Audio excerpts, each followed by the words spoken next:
Hello everyone. It has been a while since I posted the last video tutorial on Python and Django. Uh, I'm gonna I'm planning to resume the posting a new video tutorial starting in mid-October. The subject also is still is in Python and Django. This time around, my plan is to have a concrete application. Uh, so the entire tutorial course it is going to cover end to end from building it all the way to deployment it, and it will have a lot more in terms advanced content subject. It will touch on more of the advanced content, the subjects. Uh, so stay tuned. I mean, the to walk through that the new video tutorial, you really need to go through the first video tutorial session, which I already posted already. So yeah, I will some of the early of that uh, video segments of the new one I'm making. Uh, I'm gonna go through real quick because I'm assuming you already know by watching the first set of video tutorial. Okay, so until then, there I will be publish post number of video tutorials to address some of the questions I got in my Python class, as well as the questions folks asked in the video I post on the YouTube. So I got asked some questions as well, and I won't be able to answer all the questions. Um I mean, what I'm going to do is to pick some of the uh, questions where really, in my experience, I've rather valuable in terms to by answering it and share some of my knowledge or my experience with the folks. Okay, so this particular video segment is about this IDE called PyCharm. Now, if you watch all my video posts on the Python and the Django development work, all of them are used based on Eclipse and the uh, PyDev, which is the plugin for Eclipse, and that's really made up my IDE for Python development work. It does. It's a very good combination in terms of the tool, meaning Eclipse and PyDev. Um, I used exclusively in the class. However, at work, I use the IDE called PyCharm. Now, PyCharm is a paid subscription-based product, and it's made by the folks who built IntelliJ. So it's very good. It does a lot of good stuff, and a lot of things in the PyCharm the Eclipse PyDev won't be able to do. So today I want to show you one of the feature in PyCharm which Eclipse and PyDev does not have. That is the how to create a Python sandbox, or in the Python's world, people always use the term called Virtualenv. So if you use Eclipse and PyDev, you won't be able to do it in that environment. You would have to do it in a command line with a separate install of the utilities to create a virtual env. In PyCharm, they already have the folks create a PyCharm, or they have built those into it. So it makes the whole process much easier. Now, for the folks who was wondering what is Python Sandbox, basically it's just it takes the your system Python install and copy all the core modules into an environment where your development will be based on. And by doing so, you can add the Python libraries specific to your application into the sandbox. And you don't install these things into your system Python install folder, which it might impact other future development work as well as potentially system conflict, because Python a lot of time Python is being used in the system side for the for the system scriptings and package management, and there are all kinds of other things system might use Python for. So the sandbox allow you to isolate all your need into one Python environment. Okay, so we'll take a look how PyCharm does that for us. This is the PyCharm welcome window. When you start a PyCharm, you'll see the welcome window. There are three options. I'm going to start with creating a new project in PyCharm. And that's where you can see how Sandbox Python environment is being created. Okay, so I will click create new project. Okay, so in here the there it it presented you the PyCharm present you some of the wizards to help you in terms of creating the project skeleton. I am going to use Django because I'm going to create a Django project skeleton or a Django project. Okay, so let's just call it demo Django. Okay, and now here is where all the sandbox magic happens. We need once for the project you need to specify the interpreter, the Python install location for this project. Okay,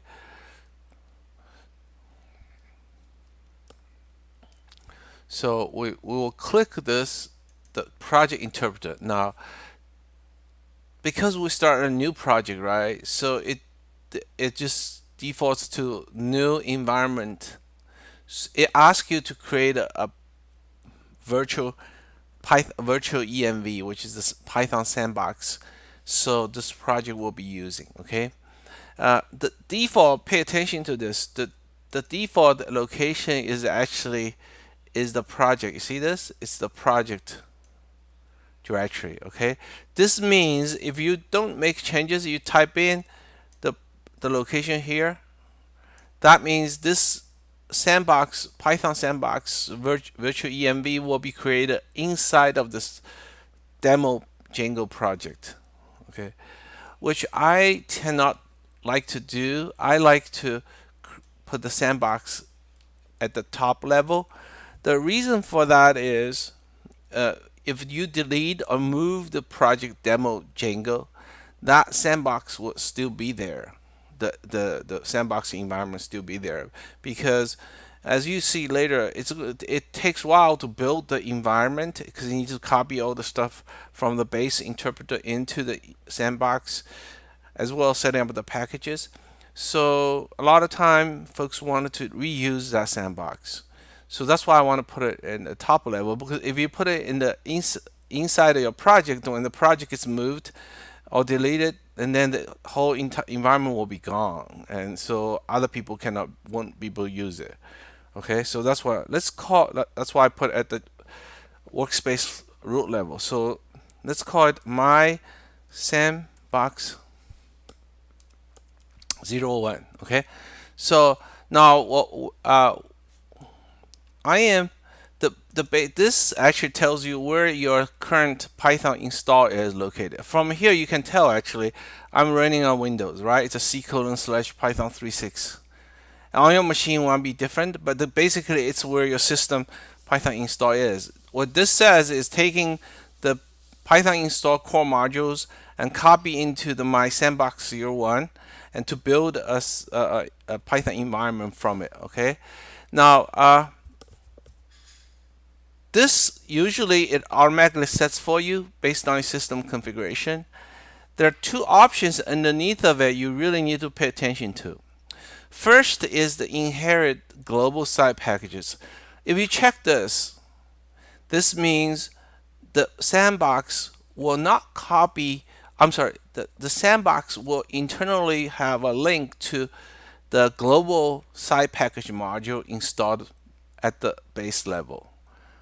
It will be able to reference that. Okay, I usually don't check that. The reason for that I don't like is because if you do that, your project, the sandbox, implicitly says I'm depending on the other packages at the base interpreter level, the Python install, which is here. And it's hard to deploy because when I want to deploy, I have to figure out the external global side package I'm inheriting has to be bundled as together. If I would rather have everything installed in my sandbox, so when I deploy it, I just have to give the sandbox environment to the system folks, and they will be able to, download the packages only specific to my project. So I don't like the inherited global side, so I don't check that. However, though, I do check this almost all the time. What this says is, so this virtual environment I'm creating, my sandbox 01, this will be available to other project. So if the other project wants to use it, you can use the sandbox as well. Now, obviously, there's a disadvantage of you check this because if you do, uh, what if the other project uses this, add its own library to it without messed up the other project, or if the other project removes some of the stuff out of the sandbox, it will affect this project as well. But for the most part, the rule of thumb, at least for me, is if the project in nature are very similar, I will just reuse what I had already made. Okay, so I always check this and make sure check. If you don't check this, uh, what the consequence of not checking this is basically if you come over here the next time around you for a new project, when you select the existing interpreter, it will not show up on this drop down list. Okay, if you don't check here, this will not show up on this drop down. If you do a drop down, it will not be on that list. Okay, so that's why I'm going to check this, and then when I click create button, there are three steps in the order. First is actually going to to copy the core modules from the base Python install into the sandbox. That's the first step. Next step is actually download the Django module into and install that into sandbox. And the last step is actually create a Django project skeleton called demo Django. Okay, that's three steps. One is copy the base interpreter, a Python interpreter core modules scripts into the sandbox. The step two is download Django packages into sandbox. Then run the Django framework to create the demo Django templates, project templates. Okay, right. So I am gonna click the create. It's gonna take a bit longer because of the copying all the modules into the sandbox as well as download the Django. Okay, and this is kind of telling you, it's creating the virtual environment, and it's basically doing the downloadings. Now it's pulling the Django module. It finished copying the core modules, and then it's installing Django framework into the sandbox.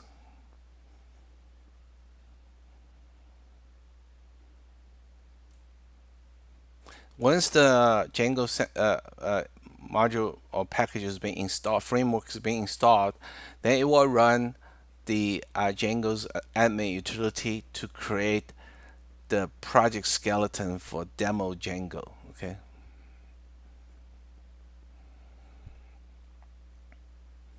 Again, this is the first time you do this. That's why, next time when you do a similar project, you will just reuse this environment. So that way, none of these things will happen. You know what I mean? It automatically does. It's already installed there, so it wouldn't happen a second time. Okay, it's done. So this is basically, if I open it up, you see it. It's a typical Django project layout. You have the project root level, and then you have a project folder, and you have manage Py, right? So these are the pretty standard Django project templates. And if I run it, This will start, and that's what the page will locate. Okay, I'm not going to bring up the browser, but if you click this, it will just say, "Welcome, you are in the Django. Uh, you are in the Django application." So it has all it has is just display welcome. So you have to do your own development work. But anyway, so that's what the process is taking, creating a virtual environment, a sandbox, and then create a Django project skeleton. Okay, in this case, it's demo Django. Now, from here, actually, it tells you a lot of stuff. If you look at here, right? So, how do I know this is actually is using the sandbox or the virtual environment? Which one? So the way you do it, you click on this little arrow here. You see this? Let me see this. This is where it shows you, right? External libraries. It shows you this is my sandbox 01, right? And this is the location of it. You see, Python project at the root level, my sandbox 01 script, and so on and so forth. Okay, so that's what the location is. Now we can also tell actually what are the uh, packages inside that sandbox or virtual environment. Now we already installed. Remember, I said that this is a Django project, so Django module definitely would be in that sandbox. So let's see. So click on the file, click on the setting, and then you want to select project demo. Okay. Open that up, and the project interpreter. Okay. So from here you can see, right, the project interpreter uses the my sandbox, right, and that's the location of it. Okay. Now, interesting enough, there's really no whole lot of because there's not a lot of packages, which makes sense because this is a plain vanilla sandbox, other than the Django framework is being installed. So there's only one. The other ones are the ones actually when you do this like setup tools. These are actually by default, and the pip is too. The only one PyZ actually is when you install Django, it actually install that because Django uses that. Okay, so that's it. Now you can see the Django frameworks we have installed in that virtual environment, which is located in the my sandbox script, sandbox 0 directory. Okay, so that's it. So that shows you from the beginning how to create a virtual environment or Python sandbox, and then created the Django project skeleton using that virtual environment. Okay, I'm gonna go close this, and then what I will do is I will create another Django project. Okay, we will be using the same sandbox we just created. All right, so I'll click the new project, and let me select Django again. I said Django, right? So we do a hello.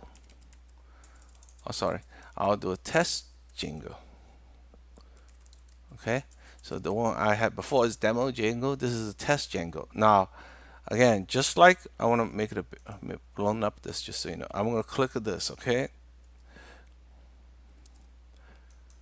All right, now this time's run is a bit different because I already have my virtual environment created already. I want to reuse that.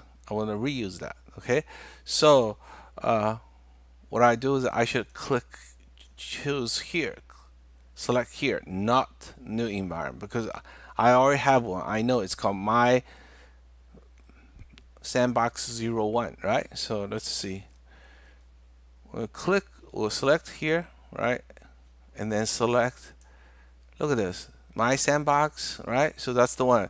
Now, you may ask why there's a 01. The reason I have this is because I have did a couple of dry runs to make sure this works. So that's why they're it's all repeated. So, but they're the same, okay?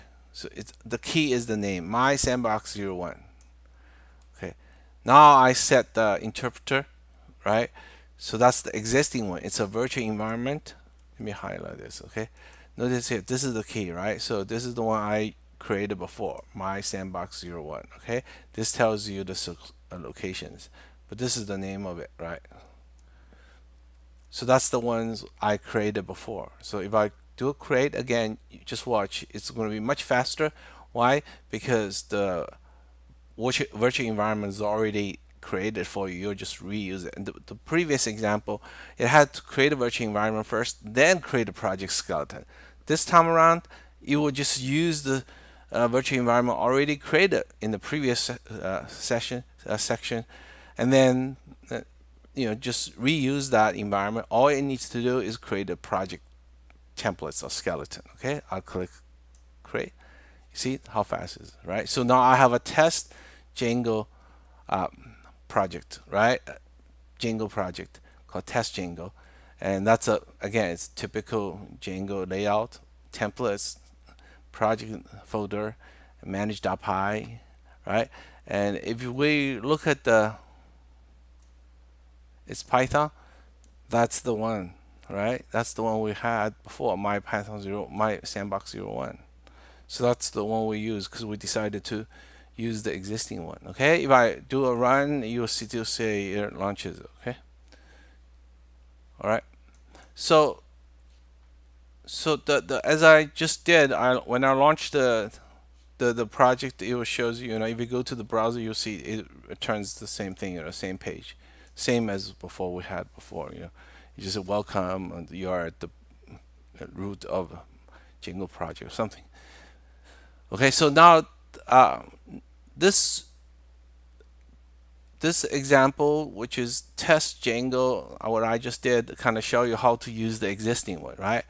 Let me close it. I will cover the last topic.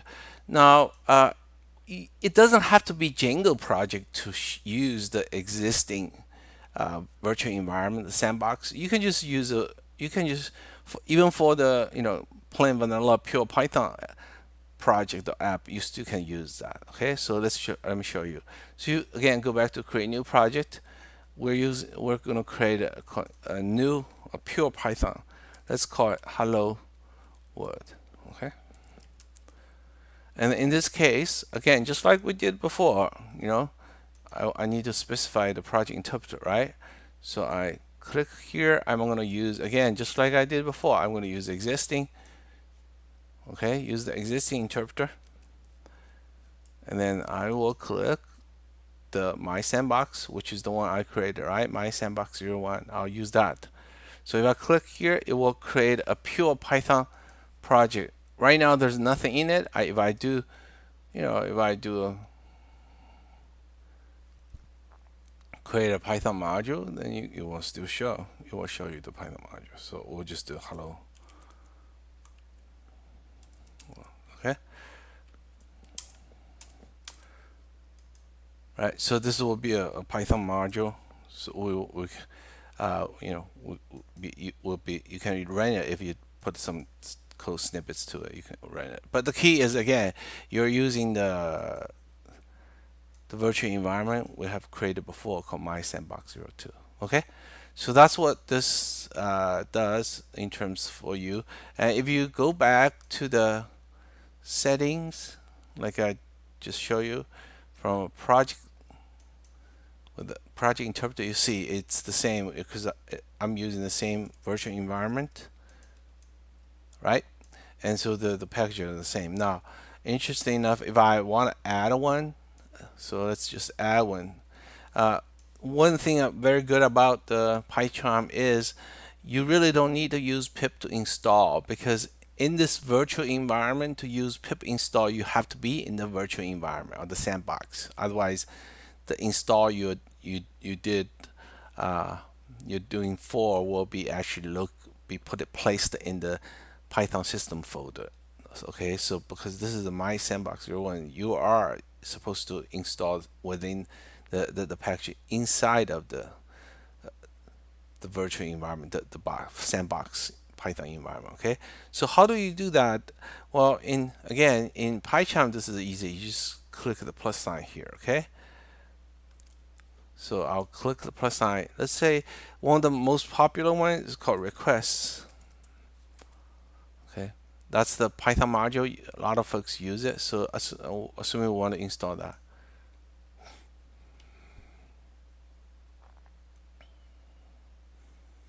Okay, now you see this. If we close this, you see the requests, right? It shows up here, installed. Now you may notice we actually add a extra more number of things here, but those are because the dependency to the requests. So when you install requests, it knows how to deal with the packages it uses. So it will automatically post that into as well. So now you have actually, it wouldn't be just one, which is the request, right? It has URL lab 3, and, IDNA, and all these. The number of them are being put into it because the requests depend on them. Okay, so when we done this, you can always close this, right? So now basically we set it we did an install. Okay, so that's really basically that this ends this particular tutorial. It's just I want to show you how do you create and manage the virtual environment, the sandbox environment in the PyCharm. Okay, so let me close this. So you see, so there are 3 projects. All of them share the same virtual environment. Okay, all right. Thank you for watching, and I will next week I will post another topic in relation to the PyCharm and the actual Eclipse as well. Okay, good. Well, see you then. Bye.